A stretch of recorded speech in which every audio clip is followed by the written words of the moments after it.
Season 1 of Survive the Monstrous Apocalypse takes us through a tough journey of survival, showing deep human desires and monstrous changes. In September 2020, Cha Hyun-soo found himself hunted by soldiers in what seemed like a desolate wasteland. Just a month earlier, he had moved into Green Home, an apartment complex bustling with a variety of residents. Hyun-soo was deeply depressed and suicidal, barely leaving his apartment, relying on food deliveries to survive. One night, he noticed that his food delivery had been tampered with. Peeking out, he saw his neighbor devouring her pet cat. Horrified, he rushed back to his apartment, but she followed him, transforming into a monstrous glutton creature. The monster attacked another resident, Yoon Ji-soo, before leaping out of a window. Meanwhile, on the ground floor, a blood-sucking vampire monster attacked a group of residents, killing one of them. Lee Eun-hyuk and Seo Ik-young, a former firefighter, managed to force the monster outside and close the entrance shutters. The residents were shocked to realize that the city outside was devastated by similar monstrous beings. Flashbacks revealed Hyun-soo's tragic past. He had lost his family in a fatal car crash, leaving him the sole survivor. In the present, Hyun-soo discovered online that symptoms like nosebleeds and auditory hallucinations indicated the onset of turning into a monster. While Jisoo and fellow resident Young Jae-hyun evaded a blind lotus root monster, they rescued Choi Yoon-jae, who had been tied up by a burglar named Pyeon Sang-wook. Sang-wook killed the glutton monster, but was bitten in the process. The residents, fearing infection, restrained him, but he managed to escape upstairs. Hyun-soo rescued two young orphan siblings, Kim Soo-young and Kim Young-soo, from an eyeball monster, with the help of his neighbor, Han Do-sik. As Hyun-soo began experiencing symptoms, a power outage plunged the apartment into darkness. His monstrous urges emerged, but he regained control and discovered he had regenerative abilities. Meanwhile, a hulking protein monster chased the orphans, but resident Im Myung-suk transformed into a monster herself and subdued it, allowing the children to escape before reverting to her human form. Jae-hyun led the protein monster to a window, narrowly escaping as it jumped out. That night, Hyun-soo, Jisoo, Jae-hyun, Myung-suk, and the orphans took refuge in Do-sik's apartment. In the basement, Ik-young restored the building's power, but was ambushed by a spider-like monster. The ground floor residents watched in horror as a national broadcast revealed the president turning into a monster. Yoon-jae joined the group with food supplies. The next morning, Cha Jin-ok saw her daughter's location marked outside and opened the shutters to let her in. Lee Soo-young rushed out to help, but both were killed by the vampire monster. Ik-young escaped the basement and returned to the ground floor. A military broadcast debunked the infection theory, revealing that humans turned into monsters due to intense desires. Hyun-soo, Jisoo, and Jae-hyun searched for other survivors, while Myung-suk and the orphans stayed with Do-sik. An unseen force attacked Hyun-soo, causing him to fall from the 9th floor to the ground. Miraculously, he survived, only knocked unconscious. The ground floor residents debated whether to oust Hyun-soo, realizing he was a monster. Kim Suk-hyun, the convenience store owner, demanded he be kicked out. However, Suk-hyun started showing symptoms himself and was confined with Hyun-soo.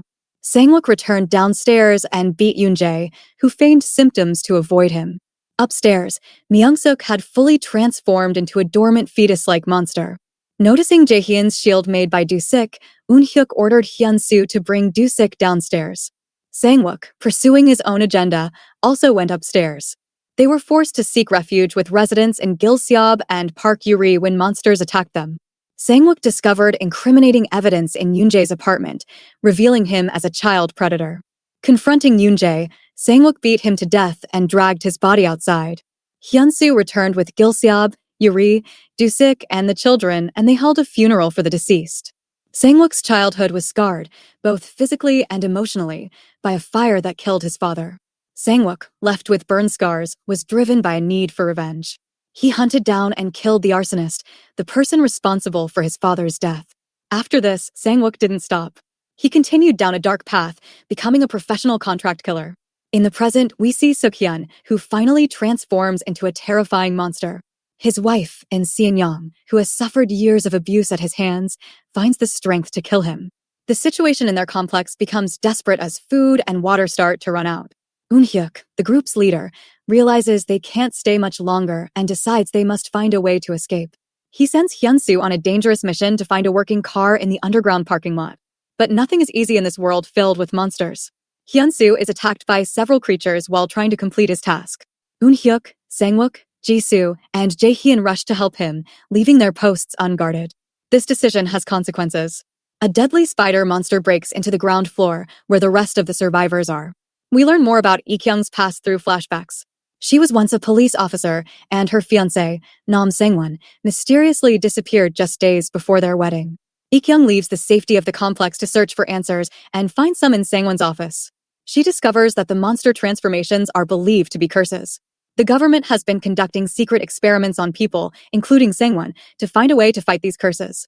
However, her discovery leads to her capture by the military. Under intense pressure, Ik-young reveals a secret she has learned. Hyun-soo, one of the survivors, has the ability to resist the curse that turns people into monsters. The military send her back to the complex with a promise. They'll give her more information about Sang-won if she provides details about Hyun-soo.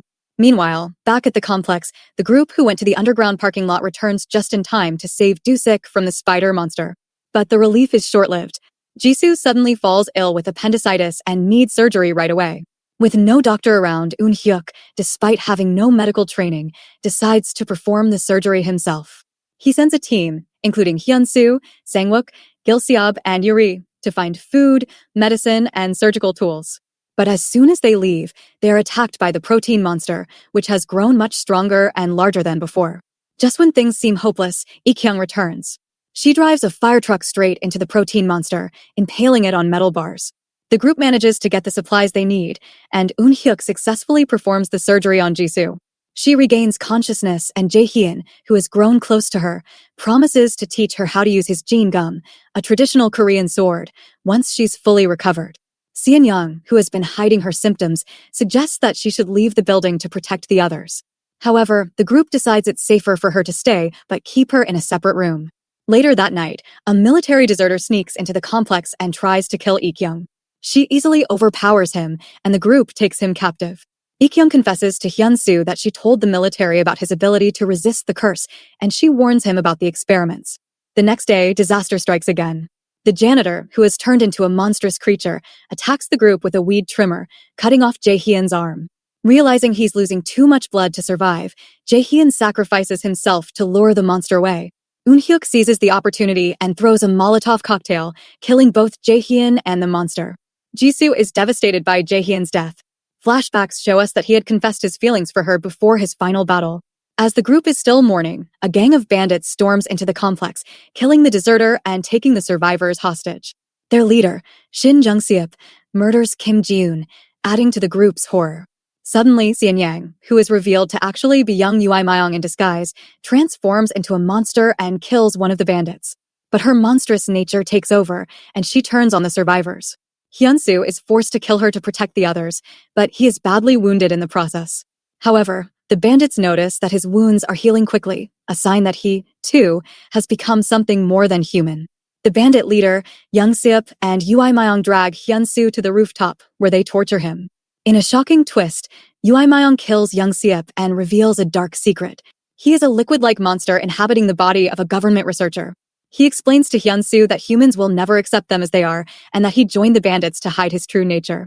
Meanwhile, downstairs, the other survivors fight back. Yuri kills one of the bandits, and Ik-young, along with Sang-wook, take out the rest. But their relief is short-lived as Do-sik begins to show signs of transformation. Ui Myung presses Hyun-soo, questioning whether the other survivors will stand by him even though he's becoming a monster. Hyun-soo begins to lose hope after seeing the survivors kill a friendly goo monster, believing that no one will ever accept him. Ui Myung then reveals the military's grim plan to exterminate both humans and monsters alike. Without warning, he opens fire on the group, killing Sang-wook, Yuri, and No Byung-il. In a desperate move, Hyun-soo unleashes his true monster form and manages to defeat Ui Myung, though the victory comes at a high cost. Do-sik, who had calmed Hyun-soo down, reverting him to his human form, is killed in the process. Meanwhile, Gil-seob dies peacefully in his sleep from an illness. As the survivors mourn their losses, they discover a hidden hatch leading to an underground tunnel. That night, the military arrives and opens fire on the building, causing it to collapse. Hyun-soo decides to sacrifice himself, leaving to surrender to the military while the others escape through the tunnel. Eun-hyuk stays behind, accepting his fate as the building crumbles around him. As he dies, we see his nose begin to bleed, a sign that he, too, was on the verge of transforming. The remaining survivors, Ik-young, Jisoo, Jin Ok, Un-hyuk's younger sister Lee Eun-yu, Ryo Jae-hwan, Kang Sung-won, and the orphans, emerge from the tunnel and are rescued by the military.